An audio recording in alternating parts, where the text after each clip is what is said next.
আজকে বাড়িতে আমার দাদা বেড়াতে এসেছিল। এসে দেখো কি কি খাবার নিয়ে এসছে। আমরা বড় হয়ে গেছি কিন্তু তবুও তার কিছু না কিছু নিয়ে আসতে হবে। কি কি নিয়ে এসছে দেখো, সেটাই তোমাদের সাথে শেয়ার করবো। এই যে 7 আপ নাকি এটার নাম, ও স্পাইট, স্পাইট কেক, ক্রিম কেক, বিস্কুটের প্যাকেট, আবার এই বিস্কুটের প্যাকেট, আবার কেক। এইসব খাবার আমরা বড় হয়ে গেছি, আমাদের জন্য নিয়ে এসেছি। ও শুধু এগুলোই নয়, এর সাথে সব থেকে স্পেশাল যেটা একদম জেনুইন, সবার চলে, বাচ্চা থেকে বেশি বয়স্ক সবাই ভালোবাসে। এটা কি বলো তো?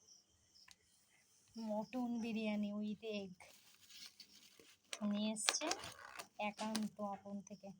আমাদের এখানে নাম করা একান্ত আপন রেস্টুরেন্ট, ঝুড়ে ঝুড়ে পড়ে সেই বিরিয়ানি। এই যে মটন, ডিম, আলু, প্যাক,